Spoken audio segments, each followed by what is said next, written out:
Welcome in to Plead Your Case. They're going to sweep. They have Francesco Frederic, who is a 4-time gold medal winner, and every rider that's in their bobsledding team has either been a world champion or medalist. So NFL fans are like, oh, well, they're in the Super Bowl because they had this really easy schedule. Yeah, that's how the NFL works. Definitely the most exciting. But for me personally, a team I'm really looking forward to kind of watching is the... Welcome in to Plead Your Case, Wadesburg Community Television's national sports debate show, now expanding outside the realm of the Power 4 sports. All our panelists will expand into the depths of professional sports while speaking on the newest sports topics each week.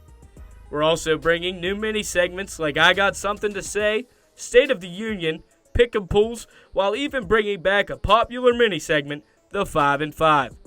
Here at PYC, we plan to create debates, create memories, and the best takes possible for you, the viewer. No one is safe. Every opinion, every angle will be challenged and discussed to further detail.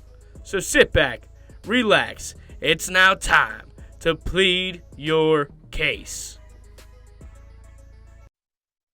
Welcome in to Plead Your Case.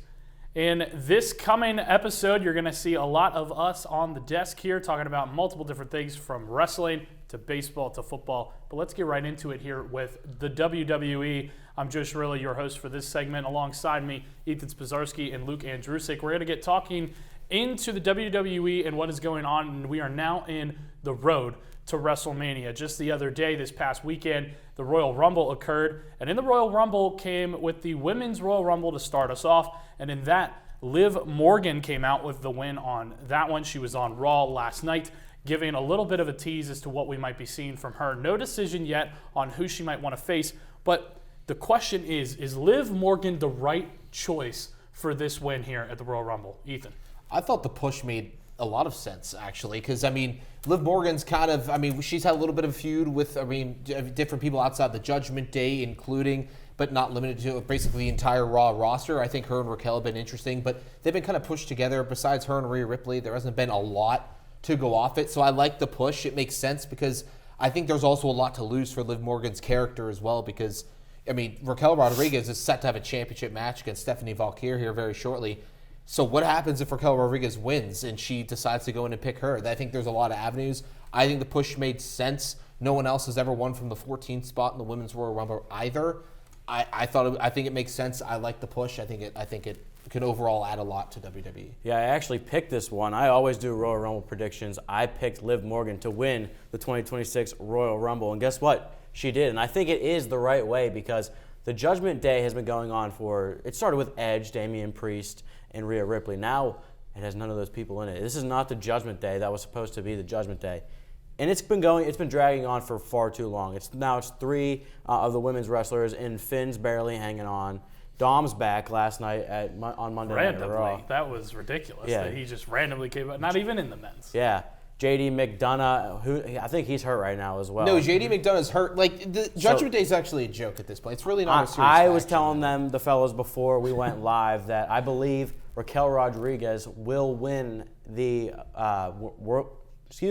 Women's World Championship against Stephanie Valkyrie inside the Elimination Chamber. Who knows who the other 4 women will be inside that chamber, but that is my prediction. And then Liv Morgan and Raquel Rodriguez, they will have some beef, as we know. Liv eliminated Raquel from the Royal Rumble. And then Liv's costed Raquel from to win the championship last night on Monday Night Raw. So we'll see what happens there. I think that's the direction they're going, though.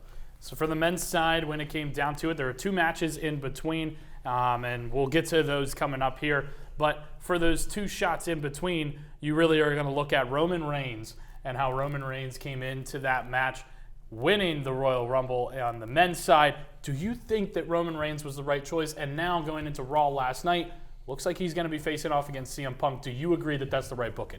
Oh, absolutely. Because guess what? I know Roman Reigns has been synonymously put up, with his 1,400, 1,500 day title reign that went on forever with the bloodline in and out and interfering with matches. That's been a year. That's a good year ago. There's been a good enough bit of time where it's separated to kind of refresh where Roman Reigns is. He's no longer a heel. He's more babyface than heel. I think it makes sense. It absolutely is interesting, too, because everyone hates CM Punk.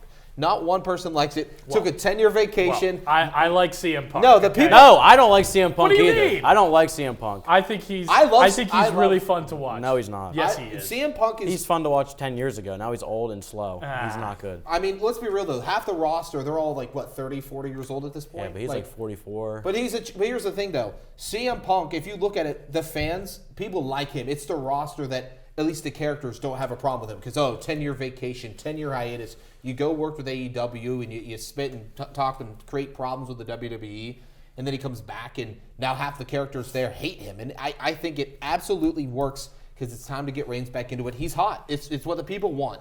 And that's what they did with Cody because they were going to have The Rock compete and fight Roman during his title reign. Guess what? The people complained for like almost a month, and the WWE caved in on their storyline. They changed it because that's what the people wanted. The people want Roman Reigns. You heard the pop, the OTC chants.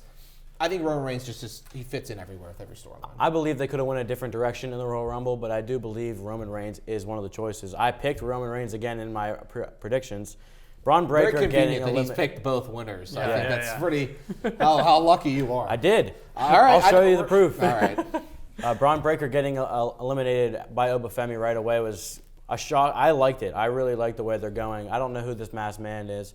Obafemi was another guy I thought they could be like, hey, they're giving this guy a lot of hype. Let's put you in the Royal Rumble right here and let you go all the way and get the dub. Seth Rollins was a guy in my head that maybe he's going to come back. He's been teasing. I knew Roman Reigns would be in there. I don't think he's the masked man though.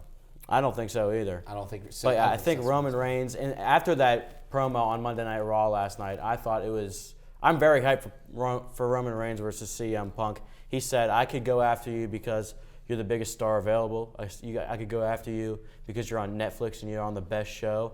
But I'm going after you because I hate you, CM Punk." And I felt that deep down. Yeah. I do not like CM Punk either. Me and Spozarski we're dabbing. I like CM Punk, but I'll take a dab. No, yeah. I'll take the dab. So in between the men's and the women's rumbles, you had two different matches. The one that I want to highlight, AJ Styles looking like it's going to be his retirement match. In that case, a lot of people think that he could be coming back, going to different areas. You never know what's going to happen. It's always in the air. But he was retired again by Gunther, who seemingly now is just a career killer. Do you like that this is the choice? And then on top of that, do you like that Gunther not only participated in a full match beforehand and then came in at the 30 spot for the Royal Rumble? To answer the first part of your question, once he retired John Cena, I was not a fan. I really thought he was boring. The thing that changed me is really last night what he did. He beat AJ Styles, which I think Gunther, as the career killer, his matches are going to be a little bit boring. It's going to be a lot of the sleeper hold and stuff like that. But when he came out to Styles' theme song last night, I mean, I was smiling from ear to ear. I was laughing because that was hilarious. So he is winning me over in some departments. I think retiring AJ Styles is the right decision. I think they said his contract was going to be up in February at some point. So I think he's going to go somewhere else. Maybe TNA. People are saying. I think he might go to AEW. The Randy Orton in early 2000s was the legend killer. He was punting people in the head. He was sending you. He was ending careers. That's essentially what they're doing with Gunther. And I've been for it the entire time. People were absolutely flabbergasted. John Cena tapped out. Are we serious? That's people who don't understand or haven't been paying attention to the business that long. That's not something they just pulled out onto the fly. You don't win your last match ever. That's kind of just been the staple of it. I think Gunther's persona has been fantastic. If you can make me mad like that at the TV screen, you're doing your job exactly how you should be doing it. I think that was great. And by the way, putting him in the Royal Rumble was phenomenal. He doesn't have a title belt. He doesn't have any claim to fame right now except for retiring John Cena and AJ Styles. Putting him in the Royal Rumble, there's not beating the rules. It's not like he's a champion in the Royal Rumble winning. Too many wasted spots in the Royal Rumble. La Parka, no one made any noise for him. I like Mr. Iguana. I think he deserved a spot. But the people in Saudi, if better to have Dom come in. If you're not okay with La Parka, then how the heck are you okay with Mr. Iguana? But how was Finn Balor not in the Royal Rumble? That's what I want to talk about.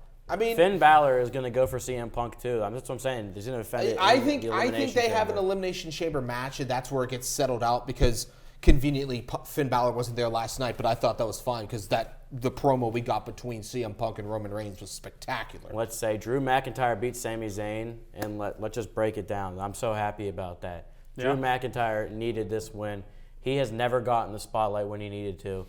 Every time he gets he won at WrestleMania 41. Right. Priest cashes in. Now it's his turn. It's his turn. He beats Cody. He beats Sami Zayn. Who's next for Drew McIntyre? Who knows? Well, is it Jacob Fatu and Cody Rhodes potentially Randy Orton? I want Randy. A That's fatal who I four-way. want. Here's the thing: That's what Randy people are Orton's saying. going to get a push here soon because if they did it for Cena, they're going to do it for Orton to give him one more title run. Doesn't have to be long. Just get him the title. I'm kind of over the Drew McIntyre experience. I personally, I get it. He's a great heel, but I'm not really buying into it. I think it's the same thing with McIntyre each time. I'm going to talk about your family. I'm going to make you really upset. I'm going to claymore you through a table, give it a couple weeks, and then they come back and they fight him. Like, it's the same thing, like rinse, wash, repeat, kind of with the bloodline. It's in the Judgment Day. It's getting old, tasteless. If there was a new variant of it, I think it'd be cool with it, but I think having Drew McIntyre on the same kind of spin that we've been seeing isn't really helping anything. But I think, again, that I thought the Royal Rumble that's exactly the time you want to bring in random people that no one's expecting. Guess what? I mean, I know there's certain people that go more over than others. We saw it happen with Joe Hendry. I mean, the place went absolutely bonkers last year when he comes out. Same thing. This is the time to see it, preview some new talent, and I think Uba Femi was a great example of that. Yeah. One more question before we go away. Who is the masked man in your guys' opinion? My opinion, I think it's Logan Paul. You think it's Logan? I do. Really? I think Seth Rollins sent Austin Theory and Logan Paul to Really? infiltrate the Vision. I And thought those are his guys. Fun fact. Wasn't he in the match before? Who? Logan Paul. Yeah, he was in that match. But not till later. Oh, the it match wasn't that- until because- after. Because Okay, Braun was okay. too.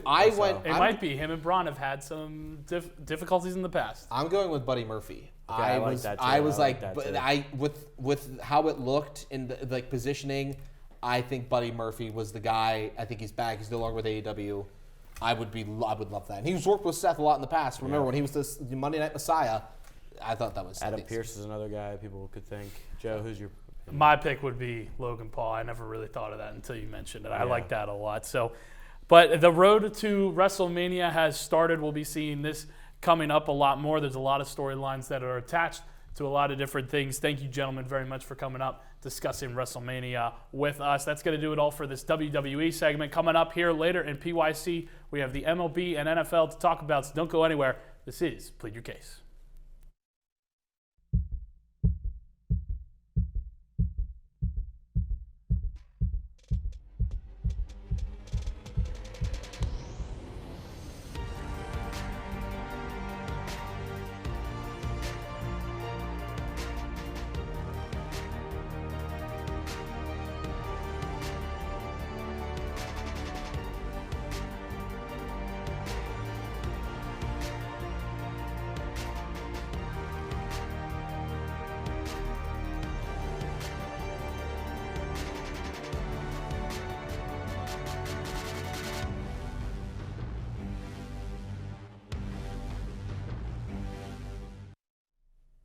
Welcome into the 5 and 5 segment here on Plead Your Case. I'm Joe Chirillo, as before seen, and with me for MLB 5 on 5, we have Chase Maceiko with us.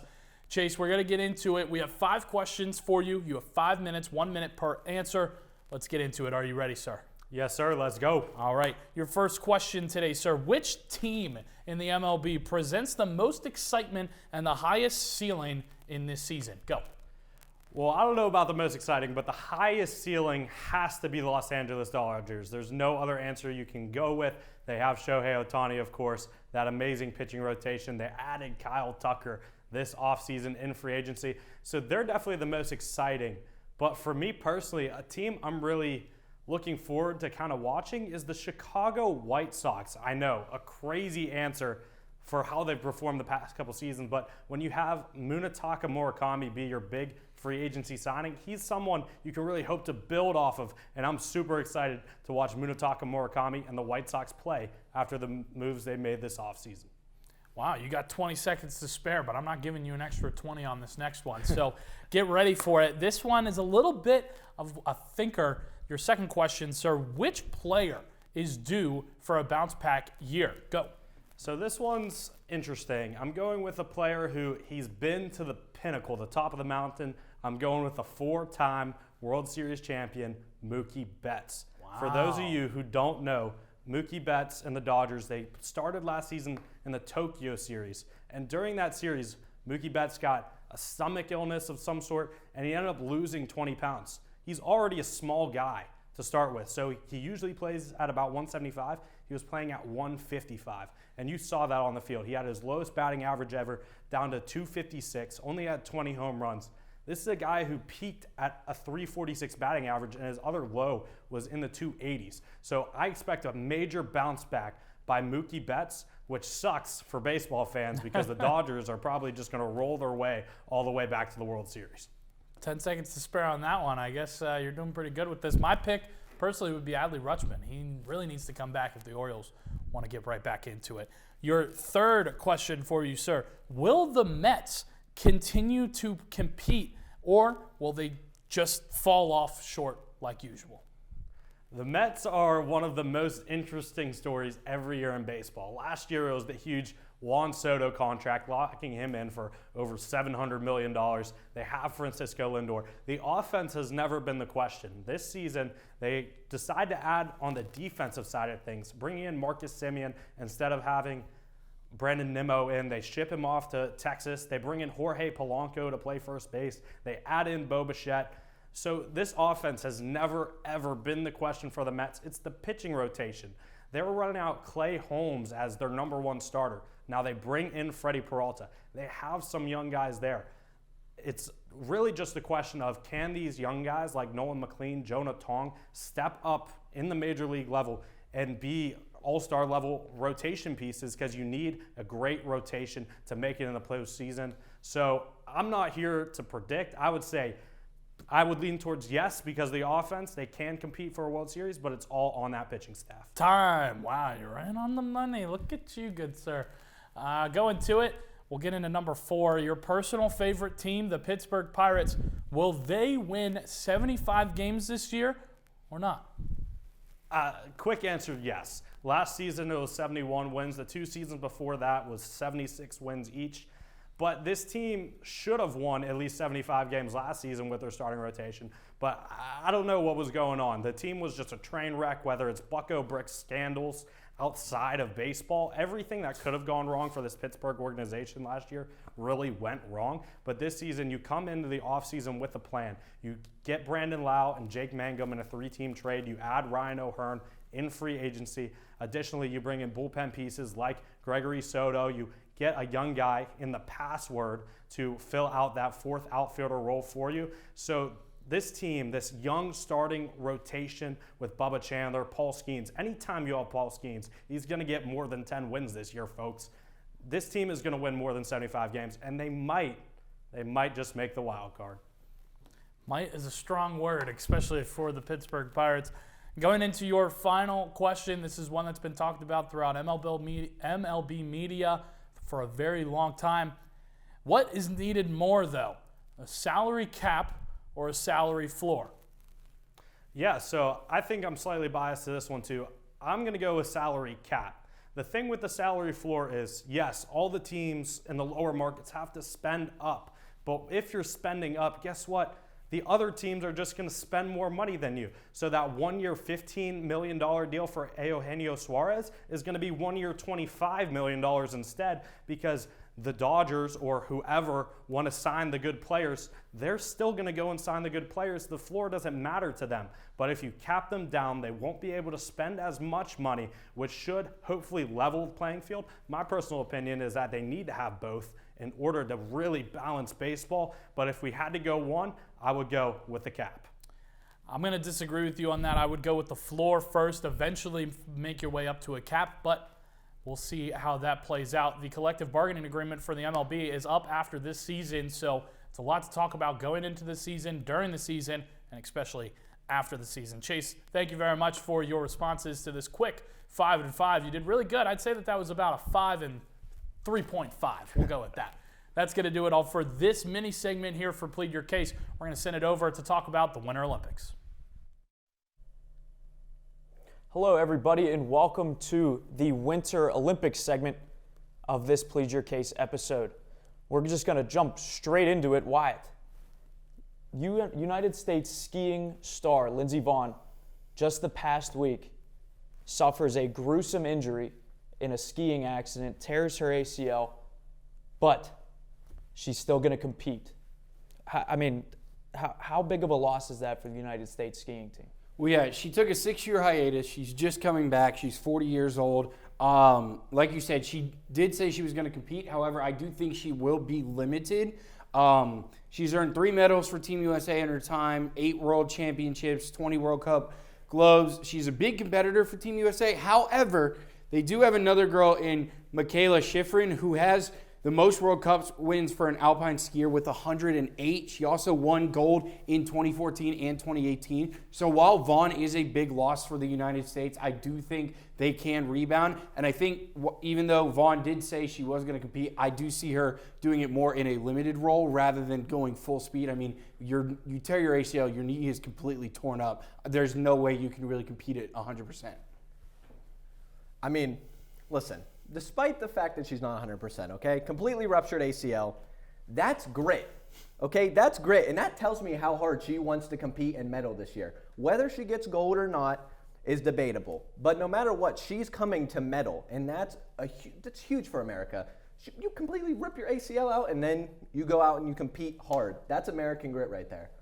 Yeah, a true patriot, that some might say. And, we're going to move on. Another American injury. Chloe Kim, star snowboarder for the halfpipe competition, won gold back-to-back years in 2018 and 2022, is dealing with a right shoulder injury. Well, I mean, is that going to be, something to look out for going into the snowboarding aspect of this Winter Olympics? Now, obviously, it's a little less than, a torn ACL, but snowboarding's dominated by the USA. I mean, if you look at it, winning his country, 35 total medals, 17 of those being gold. And the next closest country is Switzerland with 14 total medals. So even if she is hurt, I expect another American to step up and be able to fill her shoes if she doesn't compete at 100%. Yeah, I'm with Cole on that. Chloe Kim is one of the most dominant snowboarders we've seen in halfpipe. She also was the youngest to win a gold medal at 17 years old when she did win it back in 2018. So Chloe Kim, I know a shoulder injury, but it's a shoulder injury. All you got to worry about is your lower body. I know you got to move a little bit, but I think she'll be just fine. And like Cole said, I think another American can step up into that role. The United States has been very dominant in the world of snowboarding, and I don't see the trend changing anytime soon. Yeah, shoulder injury, and especially in something like snowboarding, not a huge deal. I mean, maybe something to look out for, but nothing to be really worried about. And you mentioned dominance. So we're going to move to some dominance here. Germany's bobsledding teams. Both the men and the women's combined for 7 out of the total 12 medals that you can win in bobsledding. Is it possible that this year we see even a complete sweep? Maybe, 7+ medals or even a clean sweep? Yeah, I think they're going to sweep. They have Francesco Frederic, who is a 4-time gold medal winner, and every rider that's in their bobsledding team has either been a world champion or medalist. So I don't really see them falling down and really declining. I think they're going to stay dominant. They're going to stay consistent. They're going to continue to show why they are one of the top bobsledding teams, not only in the world, but in the country as well. Yeah, and I don't know if they're going to completely sweep. But in 2022, Germany won gold, silver, and bronze in the 2-man bobsled. And they also won gold and silver in both the 2-woman bobsled and the 4-man bobsled. But in the women's monobob, that's where the Americans took the cake, with both Callie Humphreys taking gold and Elena Myers-Taylor taking silver. Now listen, Francesco Frederic, he's probably one of the best bobsledders in the world, if not the best. And Germany's team is stacked. I just think that it's very hard for a team to completely sweep. I mean, you're looking at the teams, and I think that they are going to win big in both the 4-man and the 2-man. But no matter what, if you're looking, Germany, Thorsten Margis, 4 gold medals, 10 gold world championship medals on the 4-man team. And then Frederic, in his own separate 4-man team, he'll be joined with Alexander Schuler, who won gold at the 2022 Olympics and has 8 gold world championships. So no matter which way you put it, Germany is just the best bobsledding country in the world. Yeah, and like you said, a clean sweep is hard to do in the Olympics when you're competing with literally the entire world. I don't really expect it to happen, but hey, It might. You never know, because Germany, like you said, has been so dominant in the past years that, arguably the greatest bobsledding country ever. So we're going to end it here with this final question. So Norway ended up winning the most gold medals with 16 and the most medals overall with 37 in 2022 at Beijing. So who are your guys' top countries to kind of look out for in top athletes? I'll go first. for it, go. Okay, this is my top 3. And if this top 3 doesn't happen, I bet my whole entire life on it. The top 3 will consist of these 3 countries: Norway, the United States, and Germany. Okay, the United States is coming in with 232 athletes. This is the largest team ever in any Olympics. But when you look at Norway, they're only coming in with 80 athletes, 4 less than what they came in with at the 2022 Olympics. But they prove all the time quality over quantity. And that's exactly what they're going to prove at these Olympics as well. And in Germany, we're talking about their dominance. They're coming in with a lot of people as well, 189 athletes. That's 40 more than what they had in 2022. So I expect them to be up there within that top 3 echelon. I could also see some teams sneaking in there like France. France, they doubled the amount of athletes they're bringing. Instead of 86 that they brought in 2022, they're bringing 162. So I expect France to be at least in the 4 to 5 range, because no matter which way you put it, France is still a competitive country. Yeah, there's a lot of sneaky teams. I'm going to talk about the United States, obviously. We dominate in freestyle skiing, snowboarding, and figure skating. Figure skating has 51 total medals, 14 gold medals in snowboarding, and 33 plus medals in freestyle skiing. So we are definitely going to dominate on the slopes and in the rink. I think Japan is going to be a team that can be up there. They're really good at swimming. They're really good at gymnastics as well. I think it's like he said, France could shock a lot of people. My top 3 are going to be France, United States, and Japan. But I think there's a lot of other teams that could sneak in as well. Yeah, absolutely. And there's going to be a ton of teams to look out for, a ton of athletes. Obviously, this is the Winter Olympics. This is now or never. There's only 3 that win. So that's going to do it. Wyatt, Clatterbaugh, Cole, Keller, and myself, Brady, Donovan. Thank you. Up next on Plead Your Case, we have the Super Bowl preview. Don't go anywhere.